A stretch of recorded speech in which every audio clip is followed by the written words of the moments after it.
Amém. Diz o Senhor, meu nome é Robson Queiroz, sou da igreja em Porto Velho, irei dar continuidade ao desfrute da palavra e as lições extraídas do livro Sucesso e Fracasso de um Líder.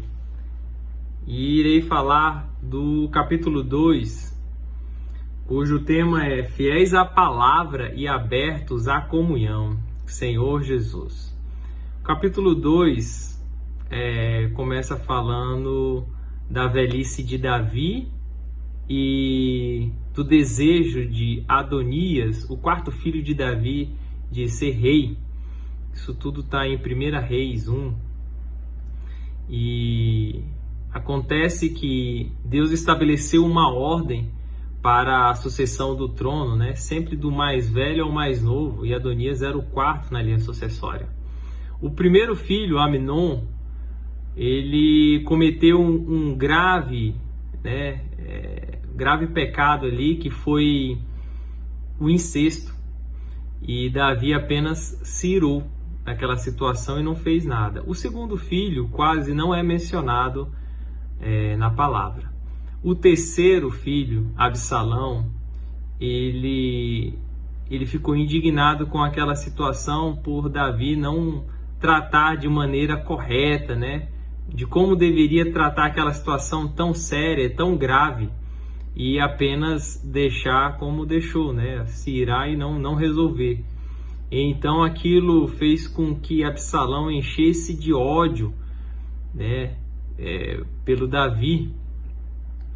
Ele tinha ódio e o desejo pelo trono.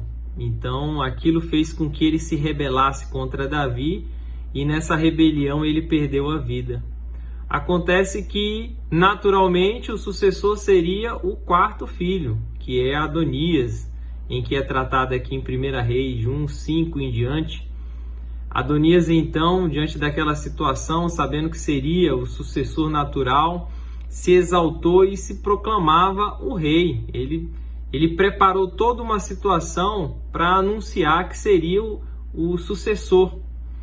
Ele chamou carros, cavalos, pessoas, né, para irem à frente, soldados para guardar ali, resguardar toda aquela comitiva, pessoas próximas, né, do trono, pessoas ali do reino, e também alguns profetas. Mas ele deixou de lado ali o profeta Natã e também o seu irmão Salomão e alguns outros próximos de Davi ali, os valentes de Davi, do qual o próprio Davi não ficou sabendo dessa situação.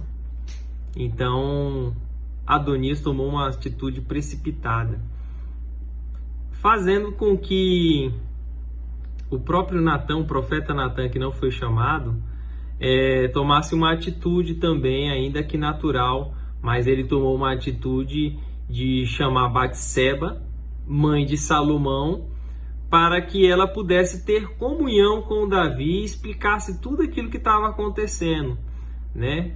Natã ali então indagou a Batseba se ela estava sabendo daquilo tudo, questionou ela que ela deveria ir até Davi e falar que Salomão era o sucessor que Deus havia prometido, de que Davi havia falado que ele seria o sucessor, né? Que Adonias estava tomando uma atitude precipitada, sem o consentimento do próprio rei Davi, e que ela deveria falar tudo isso daí, que provavelmente eles estariam correndo risco de vida.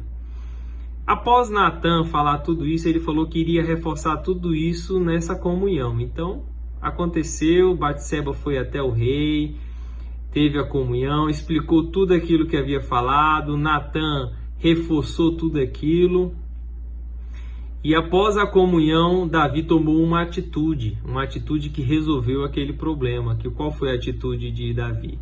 Davi proclamou Salomão rei de forma solene, ou seja, de forma formal, né? Ele apresentou Salomão ao povo como seu sucessor. Então o povo ficou sabendo daquilo ali, né, pela boca de Davi, e todo o povo se exaltou, se alegrou, né, ficou muito feliz a ponto de dar estrondos ali, da terra tremer e todo aquele alvoroço chegar aos ouvidos de Adonias, e Adonias procurar saber o que estava acontecendo. Então Adonias ficou sabendo de tudo aquilo dali, que seu irmão Salomão foi proclamado sucessor pelo seu pai Davi, e ele se encheu de medo, e todos aqueles que estavam à volta também se encheram de medo, cada um foi para o seu canto. Adonias tomou uma atitude louvável, né? Uma boa atitude de ir até o altar, segurar ali na ponta do altar, demonstrando arrependimento. Salomão, já como sucessor, ficou sabendo daquela atitude, e assim como nós devemos ser hoje, Salomão, de forma muito sábia, né, mandou um mensageiro liberando ali Adonias, que ele poderia ir em paz, o perdoando, e hoje nós devemos ter essa atitude também de sabedoria. Senhor Jesus, hoje, diante dessa história, podemos extrair várias lições, pois hoje o Senhor conta com cada um de nós. Hoje nós somos esses reis e sacerdotes. Hoje nós acumulamos essas duas funções, porque Deus deseja fazer a sua vontade, trazer o seu reino aqui para a terra. E graças ao Senhor, pela vida de Deus, nós somos esses servos, né? Sacerdote real.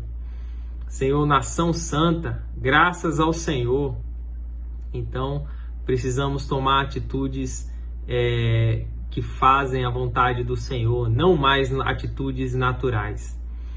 Mas dessa história eu quero apresentar algumas lições, da qual a primeira é não tomarmos atitudes precipitadas, assim como Adonias tomou. Adonias era o sucessor legítimo, natural, para suceder o trono, mas a sua atitude precipitada fez com que ele perdesse o trono. E se nós olharmos hoje para nós mesmos e vermos que nós temos diante de nós, né, esse direito de primogenitura que deve ser diariamente conquistado, não podemos nos precipitar em nossas atitudes. Ao nos precipitarmos em nossas atitudes, dependendo das circunstâncias, né, nós precisamos esperar o Senhor agir. O Senhor é que deve agir em nossa vida, e para isso nós temos que ter uma sintonia muito próxima a Deus. Mas quando nós tomamos atitudes que não agradam ao Senhor, que são precipitadas, nós perdemos a bênção do Senhor. As bênçãos que nos são reservadas, nós perdemos. Isso é muito sério. E principalmente, a obra do Senhor, ela é atrasada, né? Por conta das nossas atitudes. A obra que o Senhor tem preparado, os serviços do Senhor, da obra, ele é atrasado por nossa atitude. Então vamos estar atentos. Essa é a primeira lição que nós devemos aprender. A outra lição é que nós devemos ser verdadeiros profetas, aqueles que recebem a palavra do Senhor, né, de maneira viva e eficaz. Devemos valorizar a palavra do Senhor, ser fiéis à palavra do Senhor, né? O verdadeiro profeta hoje, como eu já falei, nós acumulamos nessa função de rei, aquele que expressa a autoridade de Deus, sacerdote que leva Deus às pessoas. O verdadeiro profeta precisa ser fiel à palavra do Senhor. Não podemos temer as circunstâncias. Nós, como os profetas do Senhor, não podemos temer as circunstâncias e tomar atitudes a nosso favor, né? Não podemos achar que tá difícil aqui, esse é o melhor caminho, tomar o melhor caminho. Não. Vamos ser fiéis à palavra, buscar o Senhor em primeiro lugar, deixar Ele trabalhar em nós e deixar principalmente o Senhor falar o que Ele quer naquela situação. É assim que nós seremos os sacerdotes, é assim que nós levaremos Deus às pessoas, porque aí nós levaremos vidas a cada uma delas. E outra lição importante é que o nosso falar precisa ser um falar em sintonia com o Senhor, um falar que fala a Deus, né? E para que isso ocorra, meu falar, ele precisa ser um falar que não pode haver dúvidas, né? Não pode haver mal entendidos. Por isso, Senhor Jesus, vamos usar e estabelecer o padrão que o Senhor Jesus nos deixou. Qual é? Sim, sim, não, não. Não vamos querer nos justificar, deixar as coisas de uma maneira que as pessoas não entendam, que saiam de mal entendido. Vamos nos preocupar em buscar o Senhor em primeiro lugar. Nosso falar vai ser um falar de Deus. Para isso, vamos ir até a palavra. Vamos estreitar a nossa comunhão com Deus. Para que o meu falar seja o falar do Senhor, eu preciso amar a palavra do Senhor e não buscar a palavra de maneira doutrinária. Essas lições aqui apresentadas são para que a gente possa receber e ser aperfeiçoados. Mas também precisamos ter diariamente a nossa busca pelo Senhor, pela palavra. Senhor Jesus, a palavra não como letra, mas como vida, como um alimento, para que possamos recebê-la e expressar o próprio Deus em nosso falar. E a segunda grande lição, ou a última, na verdade, grande lição, é guardarmos, a palavra e estarmos abertos à comunhão com os irmãos. Irmãos, quão importante é nós vermos que o Senhor fala não só pela palavra, mas também pelos irmãos. Quando eu permito os irmãos falarem comigo, terem comunhão, eu sou iluminado, eu sou aperfeiçoado, eu sou exortado, eu sou encorajado e eu sou consolado. Senhor Jesus, permitir a comunhão com os irmãos é permitir que o Senhor trabalhe em mim, permitir que o Senhor fale comigo, fale a tua vontade, e isso é sabedoria de Deus. E com isso eu termino aqui a minha parte, saudando todos os irmãos aí e abençoando todos que estão nos assistindo. Deus os abençoe. E quero finalizar aqui pedindo que você que não está inscrito nesse canal, se inscreva, comente no chat o que você achou. Se você quiser compartilhar aí no chat, compartilhe. Mas também compartilhe esse vídeo com os seus amigos, a todos os teus conhecidos.